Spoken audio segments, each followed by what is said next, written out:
I grew up in a small farm town on the eastern side of Arkansas. A lot of small town dysfunction, a lot of things that are common. Bored teenagers with very little to do, and in the process of growing up that way, I got into a lot of trouble. My dad worked with an oil and gas company. One day he left and never came back. So it really took a toll on me. My grandfather raised me. He was a bivocational small town pastor. The moment I came to Christ, the last thing I thought about was being used by God in a small town. I couldn't wait to get out of a small town. So I left home and never intended to look back. When God really turned my heart home, I was at Chicago O'Hare, the Admirals Club, connecting to a flight to New York City where I was going to speak at a large conference. I was really struggling because I had achieved everything that I had dreamed as a 17-year-old kid called into ministry, and I was still empty on the inside. And I really had a Jesus moment in the Admirals Club, and I felt like the emptiness was because I was running from the very thing that God had called me to.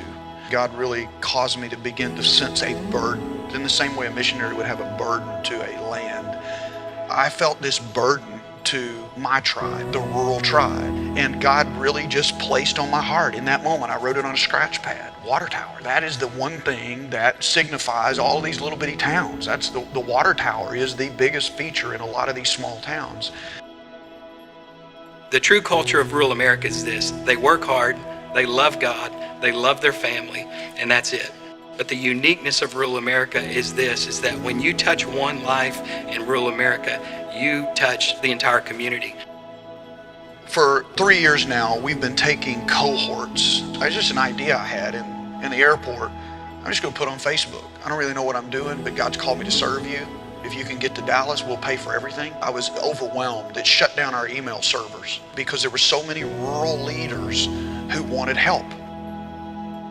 Honestly, I was very close to either quitting or taking a break from ministry right when I came into the Water Tower Network. One of the great things that we got to do was we could be transparent. You know, with 21 other pastors, they're going through the exact same thing that we were going through. We were all in similar ministries. We were all going through some things, so we could be incredibly transparent with what we were going through. And I realized that the problems that I was facing did not remove the call of God from my life. And I would say the greatest benefit to my ministry was that in that season of my life, while I was going through Water Tower, I literally found hope. I've always dreamed of a ranch that we would use to serve these rural pastors and continue to train like we're training now, but I won't have to turn as many away. The need is obviously greater than our current capacity, but I also believe there is a component that a ranch could play in an extension site of a university for academic training to train leaders to serve in the small town. We became aware of this piece of property 3 days after it went onto the market, and it is called Lonesome Ranch, and it's as if God had them design it and set it up for what would suit the vision that was placed in our heart. And after a lot of prayer and some really supernatural moments, we're convinced the time is now. This is it. They were willing to pull the ranch off the market for a period of time to allow me to create an opportunity for funding to help purchase the ranch. And I was delaying because when I signed the papers, I have a 90-day window to raise the funding or I lose my option to buy the ranch.